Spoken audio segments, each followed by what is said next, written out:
Luke 11. லூக்கா 11ஆம் அதிகாரம். We saw verse 34 that there is an eye in the heart called the conscience. மனசாட்சி என்று அழைக்கப்படுகிறது கண் என்பது இருதயத்தில் இருக்கிறது என்று நாம் பார்த்தோம். Luke 11. லூக்கா 11ஆம் அதிகாரம் 34. 34ஆம் வசனம். And then it says, see what he says. பிறகு அவர் என்ன சொல்கிறார்? Verse 35. 35ஆம் வசனம். Be careful that the light inside you doesn't become darkness. ஆகவே உன்னில் உள்ள வெளிச்சம் இருளாகாதபடிக்கு எச்சரிக்கையாயிரு.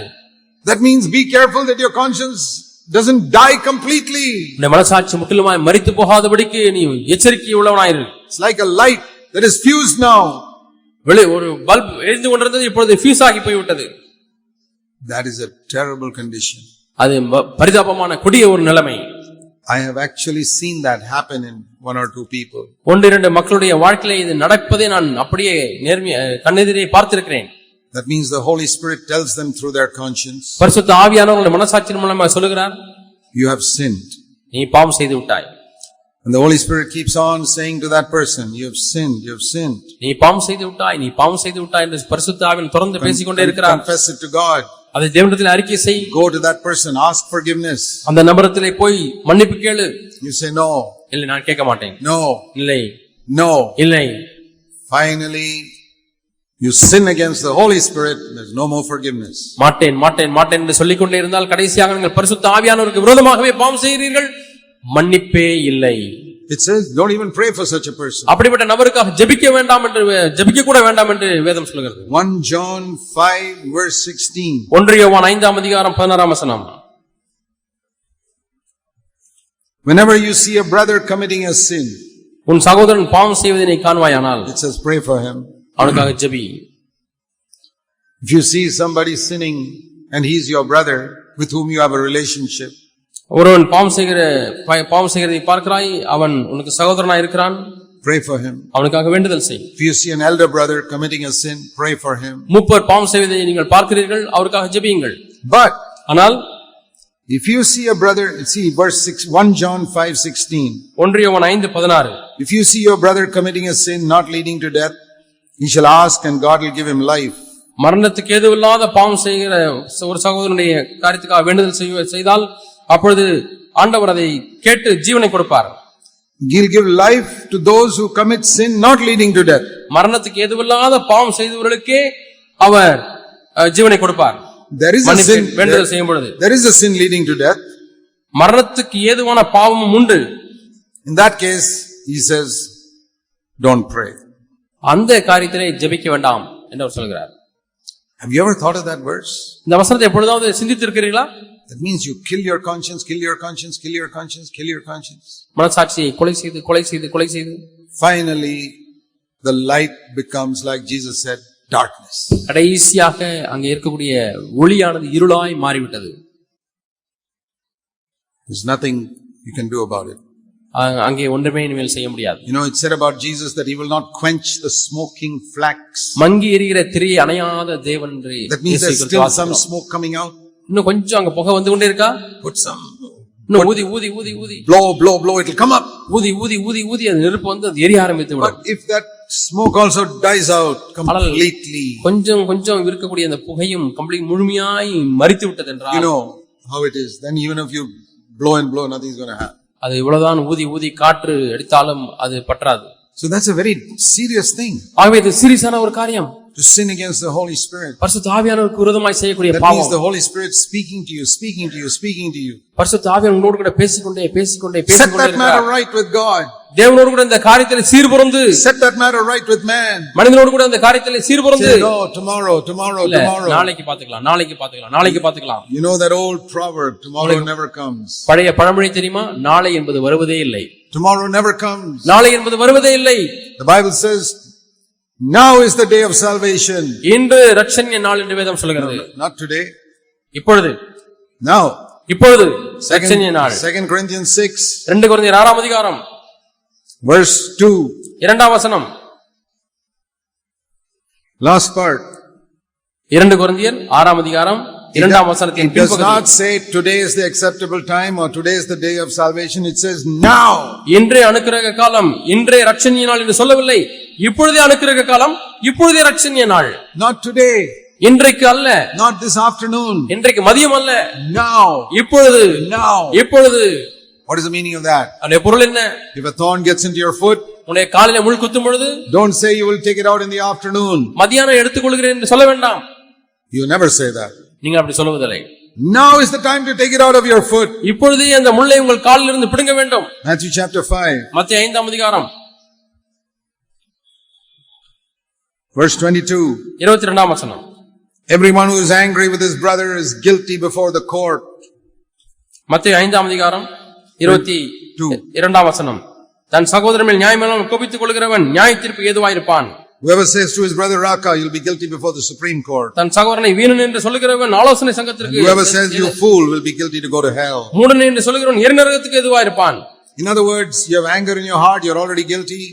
உன்னுடைய உள்ளத்திலே கோபம் இருந்தால் ஏற்கனவே நீங்கள் குற்றவாளி. When you're angry with your wife, மனைவி மீது கோபப்படும் பொழுது, angry with your husband, புருஷன் மீது கோபப்படும் பொழுது, angry with the elder brothers, மூப்பர் மீது கோபப்படும் பொழுது, angry with some other brother or sister, மற்றொரு சகோதரன் மீது சகோதரி மீது கோபப்படும் பொழுது, angry with anybody, யார் மீது and then கோபப்பட்டாலும் you speak out from that நீங்கள் அந்த கோபத்திலிருந்து பேசுகிறீர்கள், to the person, அந்த நபரிடத்தில் பேசுகிறீர்கள், you can even go to hell. அப்பொழுதும் நீங்கள் நரகத்துக்கு போக முடியும். Therefore, what should you do? ஆகவே என்ன செய்ய வேண்டும்? With that anger in your heart, உள்ளத்திலே கோபம் இருக்கும் பொழுது you come to God, verse 23, to pray. நீங்கள் ஜெபிக்கும்படியாக தேவனுடைய சமூகத்திலே வருகிறீர்கள். 23ஆம் வசனம். Like you come now, இப்பொழுது இங்க வந்திருக்கிறது போல you come before God, தேவனுக்கு முன்பாக வருகிறீர்கள். and right now you remember that you have hurt somebody. நீங்கள் யாரையோ ஒருவரை மனம் புண்படுத்தியிருக்கிறீர்கள் என்று உணர்கிறீர்கள், நினைவு கூறுகிறீர்கள். Is the Lord speaking to you right now? இப்பொழுதே தேவன் உன்னோடு கூட பேசிக் கொண்டிருக்கிறாரா? Then he tells you also what you should do. என்ன செய்ய வேண்டும் என்பதையும் அவர் சொல்கிறார் அல்லவா? Don't wait. காத்திருக்க வேண்டாம். Pull out the thorn. முள்ளை உடனே பிடுங்கி எறி. Leave your offering there. உன்னை காணிக்கை அங்கே வைத்துவிட்டு be reconciled to your brother. முன்பு உன் சகோதரனை போய் ஒப்புரவாகி. First be reconciled to your முன்பு உன் சகோதரனுக்கு ஒப்புரவாகி. Then come and pray. பின்பு வந்து ஜெபம் பண்ணு, காணிக்கை செலுத்து. The law of God is against you when you have sinned against somebody. யார் மீதாவது நீ பாவம் செய்திருக்கும் பொழுது தேவனுடைய பிரமாணம் உனக்கு விரோதமாக இருக்கிறது. So it says in verse 25, make friends with that law of God. ஆவி 25ஆம் வசனத்திலே நான் வாசிக்கிறோம், அந்த தேவனுடைய பிரமாணத்தோடு கூட நீ சீர்குலைந்து சிநேகிதனாய் மாறிவிடு. Don't make the law of God your enemy. தேவனுடைய பிரமாணத்தை உன்னுடைய சத்துருவாய் மாற்றிக் கொள்ள வேண்டாம். Because that law of God will one day put you into prison if you don't settle matters now. நீ இப்பொழுது காரியங்களை சரி செய்யவில்லை, ஒப்புரவாகவில்லை என்று சொன்னால் அந்த தேவனுடைய பிரமாணமானது உங்களை நியாயத்தீர்ப்புக்கு ஒப்புக் கொடுக்கும். Verse 25. 25ஆம் வசனம். Verse 26, you'll never come out from there. 26ஆம் வசனம், நீ அப்படி ஒப்புரவாகவில்லை என்று சொன்னால் அங்கிருந்து நீ புறப்பட்டு வெளியே வர முடியாது. It's talking about hell. அவர் நரகத்தை குறித்து பேசுகிறார். Because I did not settle something. ஏன்னா ஏதோ ஒரு காரியம் என்னுடைய மனசாட்சி எனக்கு உறுத்துகிறதே, என்னை உணர்த்துகிறதே, அந்த காரியத்தை நீங்கள் சரி செய்யவில்லை. I'm not talking about other people accusing you. மற்ற மக்கள் உங்களை குற்றம் சாட்டுகிறார்கள், அதை குறித்து நான் சொல்லவில்லை. People accuse Jesus of so many things, he didn't bother about that. இயேசு கிறிஸ்துவை குறித்து பல காரியங்களிலே மக்கள் அவரை குற்றம் சாட்டினார்கள், இயேசு கிறிஸ்து அதை குறித்து ஒன்றும் செய்யவில்லை. I know, and when I serve God, so many people accuse me of so many false things. நான் தேவனுக்கு ஊழியம் செய்யும் பொழுது எவ்வளவோ தவறான குற்றச்சாட்டுகளை என் மீது சொல்கிறார்கள் என்பதை அறிந்திருக்கிறேன். That doesn't disturb me. அது என்னை சலனமடைய செய்வதில்லை. That's not a thorn in my foot, that is a thorn in their foot. அது என்னுடைய காலிலே உள்ள முள் அல்ல, அது அவனுடைய காலிலே உள்ள முள். If they've got a spirit of accusation, they are in fellowship with the devil. அவர்களுக்கு குற்றம் சாட்டுகிற ஆவி இருக்கிறபடினாலே அவர்கள் பிசாசோடு கூட ஐக்கியமாய் இருக்கிறார்கள். I'm talking about where your own conscience accuses you. நான் இப்பொழுது உங்களுடைய சொந்த மனசாட்சி உங்களை உணர்த்துகிறதே, உங்களை குற்றம் சாட்டுகிறது, அதை குறித்து சொல்லுகிறேன். Don't worry about other people accusing you, that is absolutely unimportant. மற்ற மக்கள் உங்களை சொல்லுகிறார்களே, குற்றம் சாட்டுகிறார்கள், அதை குறித்து கவலைப்பட வேண்டாம், அது முக்கியமற்றதே அல்ல. Even your wife or husband may accuse you. உங்களுடைய மனைவியோ கணவனோ உங்களை குற்றம் சாட்டலாம். You're not an understanding husband.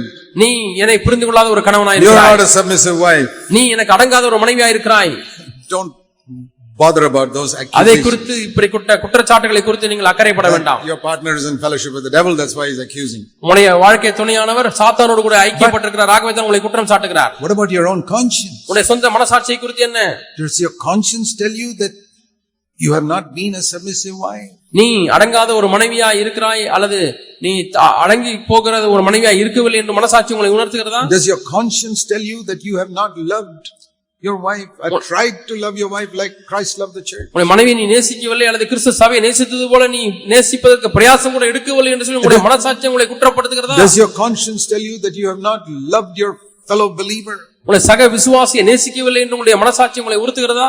Don't worry about his accusation. அவர் உங்கள் மீது வைத்திருக்க குற்றச்சாட்டை குறித்து கவலைப்பட வேண்டாம். All believers who accuse others are in fellowship with Satan, who is the accuser of the brothers. சகோதரர்களை குற்றம் சாட்டுகிற எல்லா விசுவாசிகளும் குற்றம் சாட்டுகிறவனாகிய சாத்தானோடு ஐக்கியமாக இருக்கிறார்கள். There are many brothers like that. இது போன்ற अनेक சகோதரர்கள் இருக்கிறார்கள். I heard of people who will get up in the meeting and accuse the elders. நான் கேள்விப்பட்டிருக்கிறேன், கூட்டங்களிலே சபை கூட்டத்திலே எழுந்து நின்று மூப்பர்களை குற்றம் சாட்டுகிற சகோதரர்கள் இருக்கிறார்கள். You know what is that? அது என்ன தெரியுமா? That is like the devil standing up in a meeting and speaking, because he is the accuser of the brothers. பிசாசு தான் சகோதரரை குற்றம் சாட்டுகிறவன். ஆகவே அந்த சகோதரன் எழுந்து சொன்னார் என்று எண்ணுகிறீர்களா? இல்லை, ஒரு சாத்தானே எழுந்து நின்று பேசுகிறான். That poor fellow does not know that he is in fellowship with the devil at that moment. பாவம், அந்த சகோதரன் அந்த நேரத்திலே பிசாசோடு ஐக்கியமாக இருக்கிறான் என்பதை அறியாமல் இருக்கிறார். What shall we do? நாம் என்ன செய்யலாம்? Help him to be delivered from the devil, that's all. பிசாசிலிருந்து எப்படியாவது விடுதலையாக்க முடிய உதவி செய்ய வேண்டும், அவ்வளவுதான் நாம் செய்ய வேண்டிய காரியம். Why? ஏன்? Because otherwise he will live with the devil for eternity. அல்லது சாத்தானோடு கூட நித்திய காலமாக வாழ்ந்து கொண்டே இருப்பார். We are not bothered about people who accuse us. ஆகவே நம்மை குற்றம் சாட்டுகிற சகோதரர்களை குறித்து நமக்கு அக்கறை இல்லை. அந்த குற்றம் சாட்டுகளை குறித்து அக்கறை இல்லை. But when your own conscience accuses you, உங்களுடைய சொந்த மனசாட்சி உங்களை குற்றம் சாட்டும் பொழுது, that is serious. அது சீரியஸான காரியம். That is what I am talking about. இதை குறித்து தான் நான் பேசிக் கொண்டிருக்கிறேன். If you want to be in the first resurrection, முதல் உயிர்த்தெழுதலிலே நீங்கள் பங்கு பெற வேண்டுமானால் do what Paul did. Pavul செய்ததை நீங்கள் செய்யுங்கள். You must remember this verse by heart. இந்த வசனத்தை நீங்கள் மனப்பாடமாய் அறிந்து கொள்ள வேண்டும். Acts 24:16. அப்போஸ்தலர் 24:16. All of you young people, வாலிபர்களே, please remember this verse by heart. தயவு செய்து இந்த வசனத்தை மனப்பாடம் செய்து கொள்ளுங்கள். I put it into my mind as a young Christian many years ago. அநேக ஆண்டுகள் முன்பதாக வாலிபனான கிறிஸ்தவனா இருக்கும் பொழுதே நான் இந்த வசனத்தை என்னுடைய மனதிலே மனப்பாடம் செய்து கொண்டேன். Long before I got married. நான் திருமணம் ஆவதற்கு வெகு நாட்களுக்கு முன்பதாக, nearly 50 years ago, கிட்டத்தட்ட 50 ஆண்டுகள் முன்பதாக, I do my best to keep a good conscience before God and before men. இதனால் நான் தேவனுக்கும் மனுஷருக்கும் முன்பாக எப்பொழுதும் குற்றமற்ற மனசாட்சி உடையவனாய் இருக்க பிரயாசப்படுகிறேன். All of you young people say that to yourself many times. வாலிபர்களே, நீங்கள் எல்லாரும் இந்த வசனத்தை உங்களுக்குள் நீங்களே சொல்லிக் கொண்டே இருங்கள். I do my best to keep a good conscience before God and before men. தேவனுக்கும் மனுஷனுக்கும் முன்பாக எப்பொழுதும் குற்றமற்ற மனசாட்சியை உடையவனாய் இருக்க பிரயாசப்படுகிறேன் என்று உங்களுக்கு நீங்களே இந்த வசனத்தை சொல்லிக் கொண்டே இருங்கள். Where there are 2 or 3 elders in a church, எங்கே 2-3 மூப்பர்கள் ஒரு சபையில் இருக்கிறார்களோ, I want to ask you who are elders. மூப்பராய் இருக்கக்கூடிய உங்களை நான் கேட்கிறேன், do you have a good relationship between you as elders? மூப்பராய் இருக்கக்கூடிய உங்களுக்குள்ளே நல்ல உறவு இருக்கிறதா? Or do you have conflict? அல்லது உங்களுக்குள்ளே பிணக்குகள் இருக்கிறதா? Do you try to draw some disciples after yourself against the other person? மற்ற நபருக்கு விரோதமாக ஒரு சிலர் உங்கள் பக்கமா இழுத்துக்கொள்ள பிரயாசப்படுகிறீர்களா?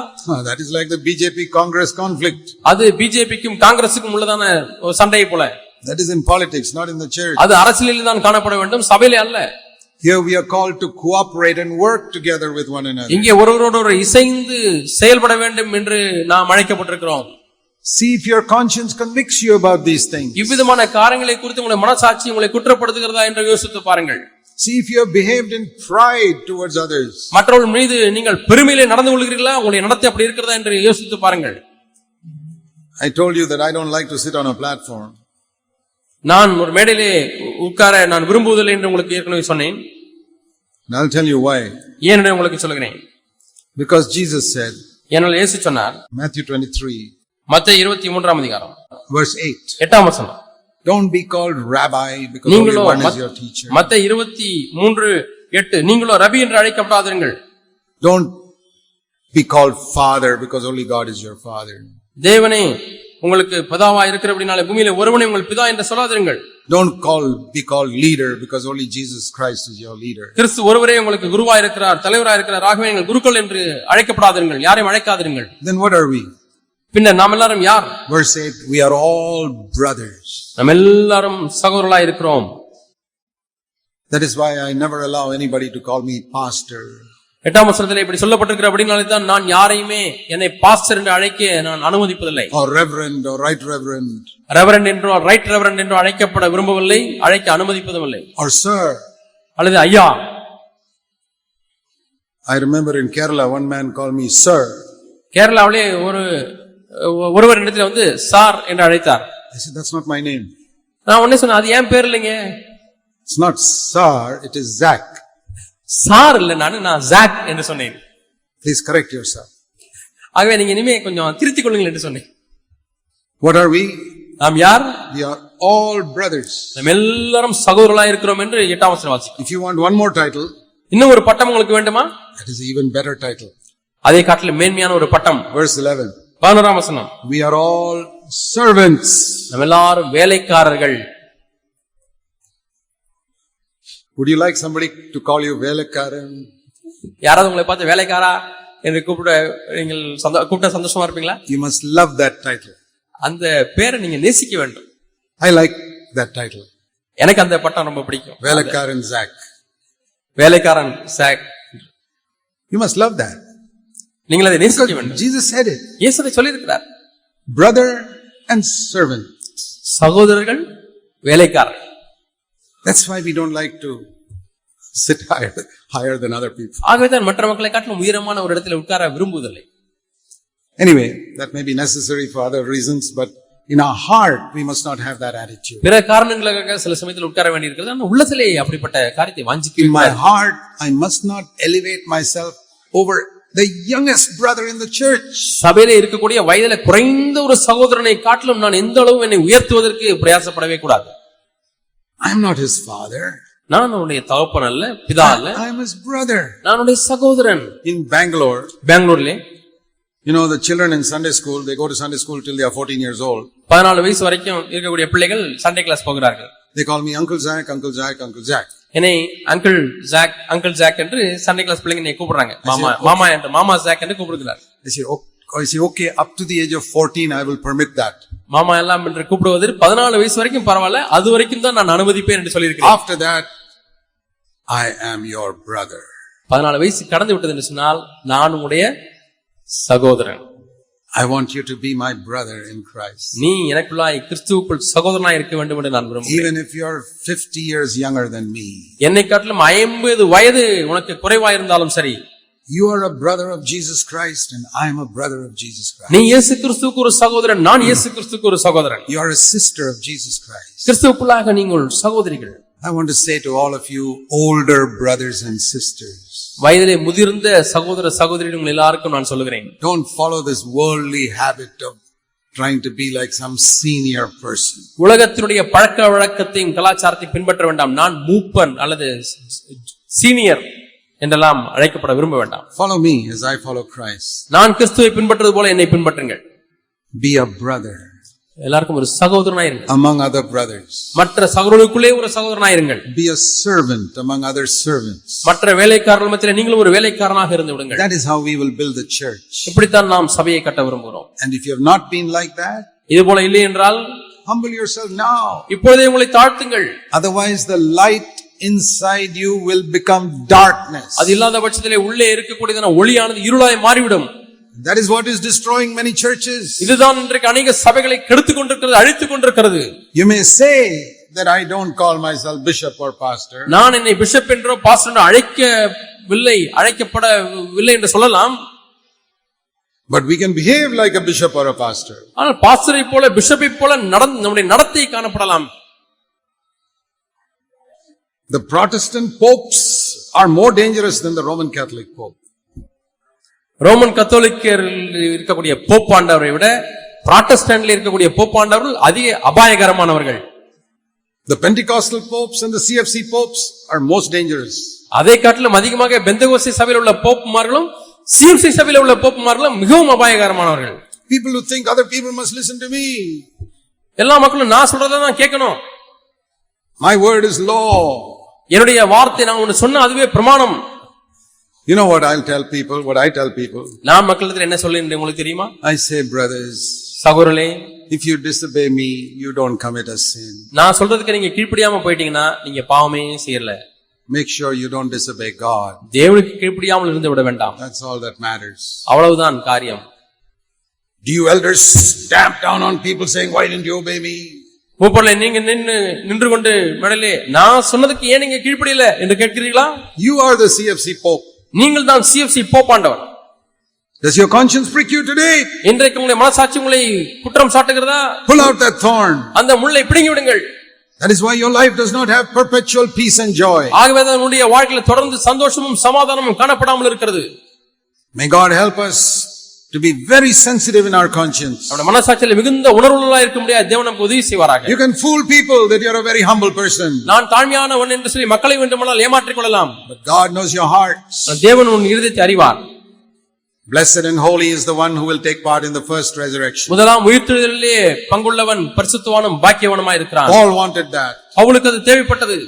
He says, because of this I do everything to keep my conscience clear before God and before men. இது நிமித்தமாக தேவனுக்கு மனுஷருக்கு முன்பாக குற்றமற்ற மனசாட்சி உடனாய் இருக்க பிரயாசப்படுகிறேன் என்று பவுல் சொல்கிறார். Paul had such a great longing for this. இதற்காக பவுல் எவ்வளவோ அவர் வாஞ்சையுள்ளவராய் இருந்தார்.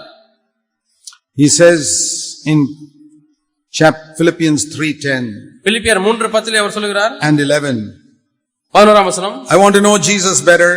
நான் இயேசுவை மென்மையாய் அறிந்து கொள்ள விரும்புகிறேன். I want to know the power of his resurrection. அவருடைய உயிர்த்தெழுதலின் வல்லமையை அறிந்து கொள்ள விரும்புகிறேன். I want the fellowship of his suffering. அவருடைய பாடுகளிலே பங்குள்ளவனாய் மாற விரும்புகிறேன். I want to die to myself like he died to himself. அவர் தனக்காக மரித்தது போல நானும் என் சுயத்துக்காக மரிக்க விரும்புகிறேன். Why? ஏன்? Verse 11 11ஆம் வசனம் in English, ஆங்கிலத்தில், that I may attain to the resurrection from the dead. மரித்தோரிலிருந்து உயிர்த்தெழுதலில் நான் பங்கு பெற முடியாக என்று சொல்கிறார். 3ஆம் அதிகாரம் அவருடைய உயிர்த்தெழுதலிலே பங்கு பெற முடியாக. Yeah. 10ஆம் வசனம். What a longing he had to be in that first resurrection. முதல் உயிர்த்தெழுதலிலே பங்கு பெற வேண்டும் என்று எவ்வளவு அவர் வாஞ்சையுள்ளவராய் இருக்கிறார். Keep your conscience clear. இந்த மனசாட்சியை தூய்மையாய் காத்துக்கொள்ளுங்கள். நாம் ஜெபிப்போம். Heavenly Father, பரலோக பிதாவே, we don't want to live in fear. ஆண்டவரே, நாம் பயத்திலே வாழ விரும்பவில்லை. Because you love us. நீர் எங்களை நேசிக்கிறீர். But we want to keep a clear conscience. ஆண்டவரே, நாங்கள் ஒரு சுத்தமான சாட்சியை வைத்துக் கொள்ள விரும்புகிறோம். We want to walk in humility and brokenness. ஆண்டவரே, நொறுங்குதலிலேயும் தாழ்மையிலேயும் நடக்க விரும்புகிறோம். ஆண்டவரே, help us. எங்களுக்கு உதவி செய்யும் ஆண்டவரே. In Jesus' name. இயேசுவின் நாமத்தில் பிதாவே. Amen. ஆமென்.